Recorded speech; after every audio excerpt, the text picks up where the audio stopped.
はい、皆さんこんにちは。今日もスペシャル対談のお時間です。今日のスペシャルゲストは国際ジャーナリスト堤美香さんです。こんにちは。よろしくお願いします。よろしくお願いします。堤さんの経歴見たら2001年ニューヨークにいたんですよね。そうなんです。あの時は前の日に日本から帰国してでお土産配ろうと思って結構早く行ったんですよ、はい、8時15分ぐらいに最初のあれが一発目が、はい、その後すぐまた2発、はい、どれぐらい近いところにいたんですか？ビルでいうと。ビルは隣ですね。飛行機突っ込む瞬間じゃそのビルにいたってことですよね。そうですね。逃げれたんですか？一応ね20階から下まで降りたんですよ、階段を、結構それもでも1時間ぐらいかかったんですけど、降りてる間にこう頭がおかしくなってくるんですね、情報が入らないじゃないですか。情報が秒単位で入ってる業界だったんで、そっか、情報が入らないで逃げるって怖いんですよ。逆にね、映像で見ると爆風じゃないけど道近くいたら降りた時に落ちてくるんですね、人とか物もそうか、ガラスとか鉄の塊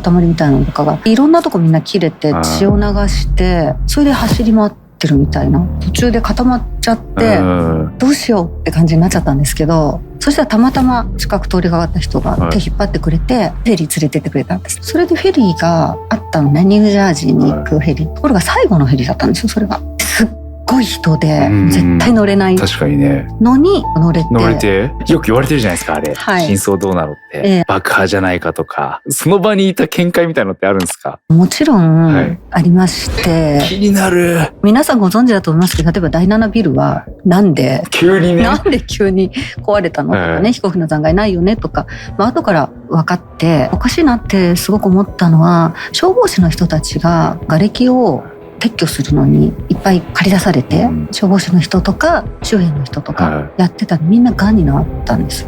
そうなんですか？結構その後集団訴訟があって、それも普通のがんじゃないと。例えばめったにならない鼻のがんとか、一度に何箇所からがんがいきなり発症するとか、直感で何かがおかしいっていうのは感じてて、なんとなくねから大きく加速したってことですよね。いろんな政策とか。一番分かりやすく言うとやっぱ監視社会的なものですか？監視社会的なものは大きかったですね。監視って例えばね、 Google って今私たちサービスと引き換えに個人情報とかね、監視させてるじゃないですか。で今ようやくそれがどうなのって言われてるけど、あの時は本当はもっと問題になってたんですよ、アメリカで。これ全部取り放題で、アメリカ人って個人情報とか結構敏感じゃないですか。日本人とそこ違うでしょ。ご存知だと思いますけど、インターネットはもともと軍事技術ですから、建前で民主主義社会では大手を振って監視するわけにはいかないけど、何かきっかけがあれば、敵がいれば、最初のうちは私たちテロリストを監視してもくれてるんだ、ありがたいって、なっちゃうんですよ。だってテレビでね、炭疽菌テロとかあったじゃないですか。あれ何だったんですか？いろんな苦戦だったんですけど、あの時にメディアの人とかに、送られてたじゃないですか。メディアが自分からより愛国者法みたいなのを強くやるように、起こることって偶然は一個もないんですね。特に政治で起こること、仕込み。ニューヨークも本当に1ヶ月ぐらいで3000台監視カメラ、恐怖を拡散するわけですもんね。恐怖を拡散してメディアの人が一番最初に載せられたってことです。はあ、やり方そういう感じなんですね。の時に一番最初の犠牲者はもちろん亡くなった方なんだけど、ジャーナリズムが攻撃されたよねってあの頃言われてて、炭疽菌っていうのは大きかった。ブッシュ政権もひどかったけど、実はオバマ政権も相当言われてますよね。ものすごい仕込みで、オバマの時はメディア対策にものすごいお金使ったんですよ。そこ丁寧にやってたんだ。そこはわかるじゃないですか、動画やってる方だったら。演出、編集、エンタメ性、大事ですね。大事ですね。いろんな業界人の友達いますけど、表に出ることと裏で起きてる全然違うなと思って、芸能人のスキャンダルとかも全然実際は真逆だったりとか、そこで思ったのは、表に出るのは勝者っていうか強い人たちの情報だけで、結局ねじ伏せられてんだなっていうのを感じましたね。そういういろんな業界のトップの人とかと会うチャンスがね、きっとあると思うんですけど、共通点がありませんか？見えてきますよね。そこに入っちゃったら分かるとは思うんですけど、なかなか普通に生きてたらそういうのを見るチャンスってやっぱないじゃないですか。普通にニュースとかつけたらね、それしか情報はなかったりすると思うので、みんな一時期もうテレビが信用できなくなって、東日本大震災の時とかにネットだよねってなった時が、東日本ぐらいからだったんですか？あの事故自体いろいろと出さなかったじゃないですか、いろんな意味でね、なんとなくやっぱおかしいなとか思ってた人たちが、テレビ信用できないね、本当に身の危険を感じて思った時にネットに走った。デジタル化時代ってネットが中立化って決してそうじゃないですよね。そうね、見せるもんも操られてますし、表に出てくるもんも検索して Google でトップ10に出なかったらもう誰も見ないですもんね。そうですよ見ないですよ。トランプの銃撃事件みたいなあったじゃないですか。覚えてると思うけど排除されましたよね、プラットフォームから。こうやって一瞬でしたね。早かったですね。あれが全てを表してるんですけどね、今の異質でしたね、今思うと。マキマンさんがね、はい、さっき言ってたじゃないですか、物の見方みたいなのを僕は体感して、それを広げていくみたいな、そこがターゲットなんですね。第一次第二次大戦ぐらいの時から、例えばアメリカの軍とかね、アメリカ政府がやってたこととして、いかに人の考え方っていうのを先回りして考え方をある一定の方向に誘導するのか、誘導してるってことだよね。研究してすごいね。それに尽きるんですよ。恐怖を刺激すると物が売れるじゃないですか。売れますね。占い、エステ、陰謀論界隈も多分動画も全部そう。全部そうなんですよ。聖書で一番たくさん出てくる言葉が恐れるなそうなんだっていう言葉だっていうのを昔私聞いて、そうだろうなって。恐れると人は自分をなくす、つけ込まれる根底かもしれないですね、それ。これなんだと思ったのが注意ですね。私たちの注意を、アテンションいかにコントロールするか。何も考えてないと1日6万回ぐらい私たちいろんなこと考える。そのうち8割は昨日と同じことを間違いない考えてて、それって自動運転になってる状態なんですよ。注意がね 100% 意図的にコントロールできてたらやられないんですよ。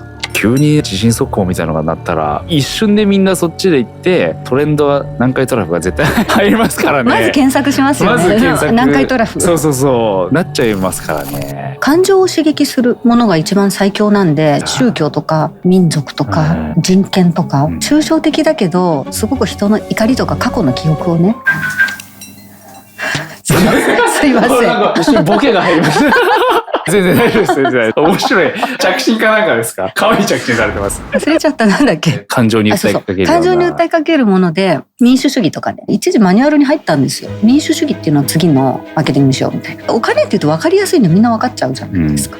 よくね、宗教とか人権とか性差別とかにすると何が起こるかっていうと、逃げるのになるんですよ。対立しやすくなるってことですよね。2つの立場だけになるでしょ。そうするともうどこまでもやり合ってくれるので、戦ってほしいんだね。それこそさっきのアテンションが特に SNS 時代だから相手を叩き潰して葬るまでみんな容赦ないじゃないですか。容赦ないね。時間稼げるんですよ。建物を破壊するっていうのが特徴的で、建物を破壊して更地にするっていうのはマウイもそうだし、確かにモロッコとかもそうだし、スリランカとか、更地になったところに何か新しいものを入れやすい。そして更地になると立ち退きのそういうものも必要ないじゃないですか。更地になってそれが有事だったりすると、必要な手続きはすっ飛ばせる。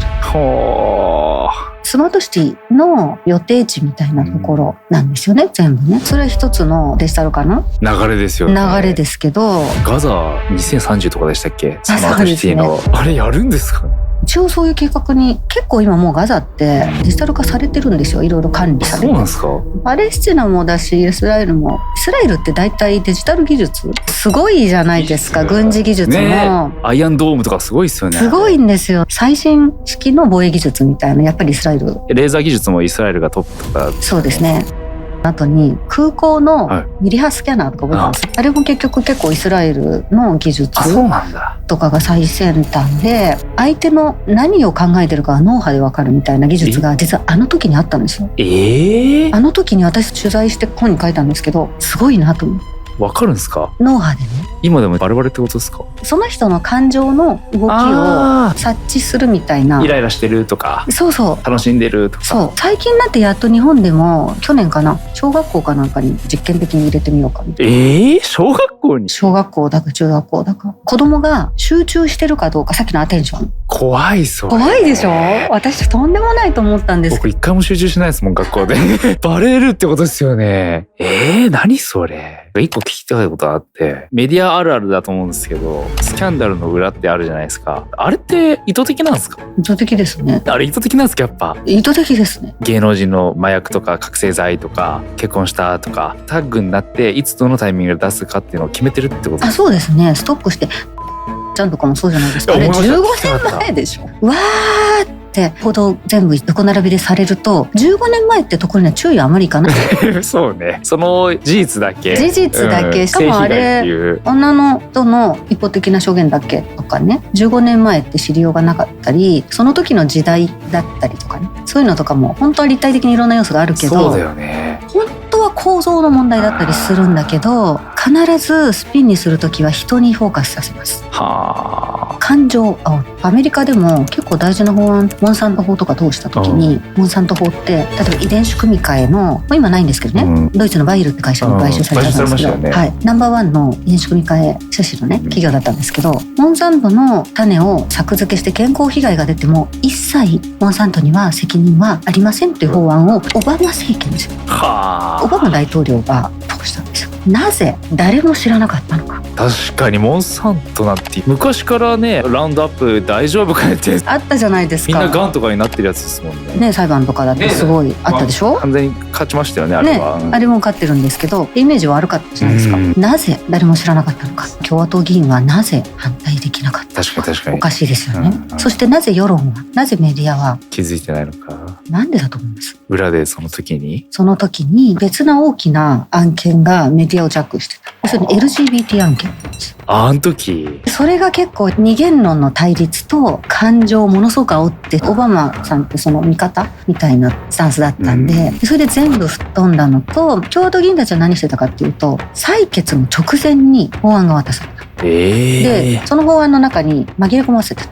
ちまちましたトリックなんですけどね、それは。そういう手法を使ってんだね。私たちはやっぱり見せられてるものしか見てないですね。自然栽培とかああいったものってやっぱ大切になってくるんですかね。多分日本はもうそれしかないんじゃないかっていうぐらい、加工品とか、今だったら遺伝子組み換えゲノム編集とか、最近問題になってるイオンビームを照射したお米とかね、いろんなフードテックとかそういうのが入ってきて表示がないじゃないですか、完全あっち側にやられてるんですけど、食べるものに日本人ってうるさいし、口に入れるものって最後のね、決められるものだから、そこで戻っていく人たち、子供がいる人とかね、本当に増えましたよ。去年行った長野県の松川町っていう町なんて本当に山の中で何もないんですよ。ちっちゃい町なんですよ。何してるかっていうと、耕作放棄地ってあるじゃないですか。もう誰も耕さなくて放置されてる、町で買って有機栽培をしていいですよ、そこでやって取れたお米は学校給食やってるんです、で子どもたちも健康になり、農家さんも食べていかれる、学校が買ってくれるね。食品安全の認証シールを町だけでやってる岩手県雫石町とか、町だけでやってるんですか？それ町だけでやってるんです。そうすると何がいいかっていうと、知り合いなんですよ。変なことできない。できないね。ちゃんとやってるかみたいな。お互い知ってるしね。なんか村社会を逆利用したっていう。村社会って悪いイメージあるじゃないですか。よく言いますよね。悪い意味で村社会って言いますもんね。そうみんな空気読んで、同調圧力をね、発想を変えるといいことに使える。いいところに進んでたら同調圧力はいいところに進むってことですよね。そうなんですよ。悪いことだけじゃないんです。だから日本人ってバーってこうなるじゃないですか。なりますね。それが本当に一人一人がね、覚醒してもっと利他の大きなものに向かってこうなった時に強いね。絶対世界のリーダーになれる。日本全国でそれができたらあっという間に変わりますよね。教えてくれたのが土の研究してる研究者の先生で、土の中の微生物のバランスってね、悪玉、善玉、日和見みたいにいるじゃないですか。全部必要なんですよ。全部悪玉を殺せばいいかっていうと、そうでもないですね。そうでもなくって、絶妙なバランスが必要。それ聞いてよかった。全部殺そうと思ってたのでなるほどね。私ね、すごいそれが目から鱗で、私が通ってた学校ってそうだったんですよ。いろんなタイプの子がいたんですよ。結構みんな強く。確かに僕もシアトル住んでて人種めっちゃ多いんですよ。もともとそこで育ってる分抵抗とかそういうのが一切なくて。そうそうかもね。多分これ言ったらあれか、移民反対の人たちから混ぜるな危険ってそれも賛成しますけど間違いないと思うけど、でもそれについてどう思います？僕それの答えが分かんないんですよね。移民いっぱい入れて治安が悪化したりとかみたいなことあるじゃないですか。それってなんかあるんですか、解決策っていうか。微生物とかと一緒で、自分たちが混ぜるな危険じゃないですけど、入れ方だと思うんですね。入れ方が今の入れ方だとすごく政治的な思惑があったり、安く使おうって言って入れたりとか本来多様性ってね、シアトルいたから分かると思うんですけど、それぞれが自分を生かして一人一人がそれぞれ自分を生きるっていうのがあって輝くじゃない。確かに確かに。今のやり方っていうのはもう確一化して違いを全部なくして入れろでしょ。これ全く違うんですよ。どっかにはめようとしてるじゃないけど、全部ね。言論も多様性を確一化する、移民のことを悪く言っちゃ絶対ダメとかね。今って多様性に仕掛けられた戦争なんですよ。ムーの三上編集長も言ってました。ムーの編集長、それは光栄です。多様性なんだよなって言ってました。多様性っていう言葉が悪用されてる。多様性のために意見を言うな、これ多様性じゃないです。多様性、それ多様性じゃないですよね。それ矛盾してるね。矛盾してるでしょ。多様性のために移民入れてやりたい放題されても黙れとかね、そういう委員会作って言葉狩りしろ、これ違いますよね。戦争とか始まる時と一緒で、おかしいことがおかしいって言える場所とか、その場が奪われてることは意図的に仕掛けられている。ムーの編集長の言う通りで、これ寺門ジモンさんも言ってました。そうですか。いろんな意図が分かってる人はね感じてると思いますね。多様性って定義が悪用されてる。なるほどね。スピリチュアル系っていうか動いてないとやられちゃうみたいなさっき言ったの。現実の世界だけ見てるとですね、さっきのアテンションの話で起きたことに振り回されるんですよ。そうするとさっき言ってた自動運転になるので、第六感が効かなくなって危険を察知できなくなるので、意識の世界とか三次元じゃない世界にもアンテナを張って委ねるんですね。とにかく全部お任せしますんで私を使ってくださいみたいな。お任せしますってすごく最強で、ここで動いてるってわけじゃなくて自然の摂理っていうか、大きい輪とか大いなるものとかいろんな言い方がありますけど、一番完璧な調和があって委ねてしまうんですよ。そういう話を聞くべき人になんとなくつながったりとか。みんなできるってことなんですか？できますできます。できるんだけど、ここに一つね障害というかですね、意図的に委ねるときに邪魔するものがあるんです。なんすか？自分のね過去の嫌な体験だったりとか、子供の頃とかにショック受けちゃったりとか、子供の時って最初はすごくピュアなんですけど、いろんなことを知ってだんだんピュアじゃなくなってひねくれてきますよね。ひねくれたりとか顔色伺わなきゃとかなるじゃないですか。それって足引っ張るんですね。なんでかっていうと、その時にさっきほらこの瞬間生きるって言ったじゃない、あれってね喜怒哀楽全部感じきるっていうのがすごい大事なんです。感じきるんですね。感じきるんです。私たちっていいことは感じきるけど、嫌なこととか抵抗します。めっちゃ抵抗するじゃないですか、いい人でありたいっていう本能があるんで、嫉妬しちゃうとか、言わなくていい余計なこと言っちゃったとか、自分のエゴのためにあの人にあれ報告しなかったとかあるんですよ。あります。黒歴史あるある。ちょっとそれ聞きたいな。それはまた今度にしましょう。あるんですけど、なんかそういうのがねあるとだんだん感じきらなくなってくるんです。子供って3歳ぐらいの子とか思いっきり泣くじゃない。悪いことしたら罪悪感100ですね。100でしょ。先生に怒られるのとか親に怒られるの怖くてずっとこんな感じで誰かと喧嘩したりしたら100怒るじゃないですか。なる。感じきると消えるんですね、感情って。その瞬間消化する。どっかでセーブし始めるんですよ。だんだんいろんな嫌な体験とかして。確かに。そうすると感じきらなかった感情って足引っ張るんですね、後から。みんなの言うこと聞いてないといじめられるんだとか。それを感じきった後の方が意外とスッキリするじゃないけど、すごい厄介なんですけど、抵抗するとまたそういう現実を作るんです。作りますね。私も最強だったんですけど、嫌だなって思う場面があるじゃないですか。この人がこうやったから私今すごい嫌な気持ちになってるんだ。そう、東意識。よーく考えると前にもこういう風な場面あったよな、前にもこういう感情、挙句の果てには私ってこうなるよなみたいななんかもうだんだん落ちてくるんちょっとですけど、自暴自棄になってね。自暴自棄前にもあったってことは自分が作ってるんですね。はあ、自分が作り上げちゃってるんですね。自分が作ってる、全部アテンションなんで、アテンションが集まったものが現実化する。ちょっとスピンになってきましたね。割と物理的にもそうじゃないですか。アテンションしたものが結局自分の見えてる現実ですもんね。今科学的にもね、そういうこと科学者の方がはっきり周知されて、あれと同じで感じきらなかった感情って消化するために何度も感じるんです。防衛本能っていうか自然なメカニズムですよね。なるほどね。感情ってその瞬間消化するべきものだから本来。すごい腑に落ちる人いるんじゃないですか。多分みんな結構腑に落ちると、これ同じパターン繰り返してるよなってしょっちゅうそうですもんね。どこを見るかっていうと他人じゃないんですよ。その状況でもなくて感情を見るんです。自分自身だもんね。一回一回感じきるってすごく大事で、感じきると一回リセットされてアテンション100が戻ってくる。シンプルっすね、やることはね。そうなんですよ。私だけにね、自分がね PTSD になった時に教えてもらったんですけど、あるお坊さんから、神様って一心不乱にやってる人が好きなんです。何かに没頭してる時っていうか、そう一心不乱に何かのために注意を使うと神様助けてくれます。それも一つの答えですね。アテンションを絶対奪われないこと。ちょっとしたけど、スミさんのルーツに戻るとアテンションの事件から消えたって言ってたじゃないですか。階段降りてる時っていうか、そこまで映画みたいなのが戻ったね今。回収しましたね、ちゃんと。なんかね、そこで気づいて、これから新しいことをやる必要はそんなになくて、思い出すだけでいいと思うんですよ。特に日本人。深いこと言ってますよ。思い出すだけでいい。思い出すだけ知ってるので。あるから、DNA 血に入ってるから。忘れてるけど消えてはいない。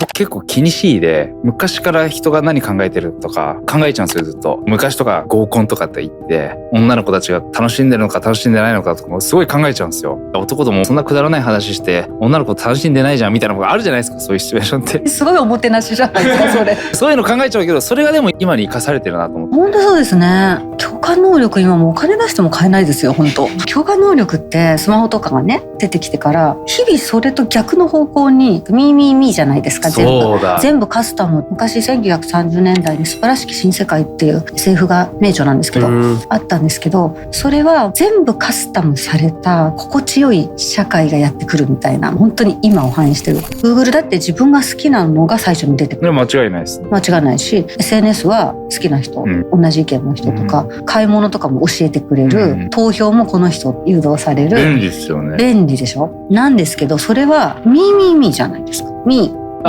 自分用のカスタムで、さっきの自然と真逆なんで、すり合わせしたりとか、この人はどう感じているのかなとか考えなくても自分だけに可愛がられてる状態、共感能力が減っていく。ゴリラの第一人者のゴリラ研究の山際十一先生っていう研究者が京大の元総長でいるんですけど、お話しした時になんで共感能力が減ったかって話をしてて、ゴリラはね一緒にご飯食べる。私たち一緒にご飯食べると共感能力上がるんですよ。ご飯なんですか？ご飯なんです。知り合って最初にご飯行くっていうのはいいと思います。すごい理にかなってて、アメリカでも大事な商談絶対ご飯食べる。フランクにやったりしますよね。やります。ご飯一緒に食べると嫌いな人とでも食べるスピードをなんとなく合わせるんですよ。無意識に。無意識なんですよ。共感能力だ、それは。共感能力なんですよ。あと本読まないと何が起こるかっていうと、ボキャブラリーが減るんですね。自分が感じてることって実は言語化されればされるほど豊かに自分を理解できる。確かに。他者の感情を感じれば感じるほど自分を知ることになる。他者を通して自分を知ってるでしょ、私たち。世界に一人とスマホしかいなかったら自分わからないんですよ。自分が誰だか。そうなるとね、チャット GPT とか絶対消えないじゃないですか。今もうデジタルを利用して便利にしていい社会にするっていうのも同時にありつつ、便利なもんは便利なもんで加速しちゃうし、加速しますね。でどんどん共感性とかそういったものが入っていって人間的なものが失われていくじゃないですか。これどういう風に使おうかって言った時に、これはちょっと嫌だよね、規性を入れるとかみんなで考えていけば早すぎるんで追いつかないんですけど、ルールが小学校の先生とかコロナの時にタブレット配れって言われて言われてましたね。やれてたでしょ。現場の先生に聞くとそこに積んである、使ってない、そうなんだ、使わないっていう選択肢は本当はあるんだ。あるんだね。その場面場面でみんなが幸せになれるような選択をしていけばいいってだけか。決めるってすごい重要で、決めてくれるの楽なんですけどアテンションゼロじゃないですか。一個思ったのが、トマビス博士と対談した時に「直樹は民主主義はうまくいかないんだよ」って「7割はアホだから」っつって、確かにその通りだなと思ったけど、みんなが覚醒したら素晴らしい世界じゃないですか。現状そのまま行っちゃうと変な方向に転んじゃうじゃないですか。現状今の目覚める前の状態の8割がいたらみんなで判断するっていうのも現状難しいのかなっていう。自分の中の今まで蓄積した情報でそれ判断してますか。話し合ってる。逆の発想をして質問すると、覚醒しない人がいたらなんでダメなんですか。覚醒するのって時差がありますよね、みんな、はい、決めなくていいってことですよね。そのタイミングとか別にいつでも各々のタイミングでなればいいだけの話で、どっちにしても最終的な調和には向かいますから、待てなくなってきてるのはやっぱスマホのせいだなと思うんですよ。すぐ答えてないとイラッとするでしょ。あれ結構落とし穴で、みんなの違いを許せなくなる、待てなくなる、すぐ自分流の人しか周りにいなかったら、違うものが得意な子だったり、これは遅いけどこれは早いみたいなのが待てなかったり、確かにね、すごい損するんですね。覚醒も同じで、よく私のところに言ってもみんなはね、周りが分かってくれない、すごい私アウェーになっちゃって、どうしたらいいですかって。別に種まいとけば調和してる方向に行くので、みんな必ず。そう、いいですね。僕も正直そこしか見てないです。本来そういう生き物なんだってことを信じる、それは信じて委ねちゃう、あとは上がやってくれるみたいな。今日はアテンションと委ねると感じる、これですね。すごいですね。この長時間のちゃんと最後3つにようやくしてくれて、素晴らしい。いろいろ細かいことも聞こうかなと思ったけど必要ない気がしてきた。なんか最後に皆さんに言いたいことあります？私今回の本で1個だけ、9割のあれですか？そう、1個だけ自分が前絶対やらなかったことを頑張ったなってことが1個だけあって、言っていいですか？字を大きくして行をスカスカに。前はね、変なプライドがあって自尊心があって、私の本ねみんな買ってくれるんだからいっぱい情報、ジャーナリストだし誰が読んでも裏取れるように全部入れたんですよ。いっぱい伝えないと意味ないから、まずスマホ老眼の人用にわかるな。わかる。察する力が多分その時は足りなくてぎゅうぎゅうにしてたんですけど、今回読みやすいっていうので、このタイミングで鷲見さんのコラボしてこれが世に出るっていうのもタイミングですよね。絶対そうだと思いますね。なんとなく直感的にこの人のは受けようかなって思ったんですよ。結構来るんですか？来るけど全部断ってたんですよ。あんまりやらなかったんですよ。なんとなく本当にこれは直感としか言いようが、嬉しい。動かされてます。絶対そうだと思う。ね、今日はでも本当ありがとうございました。いろいろ掘ったら出てきそうなので、また機会ありましたら、はい、またコラボ一緒によろしくお願いします。はい、いや本当ありがとうございました。ありがとうございました。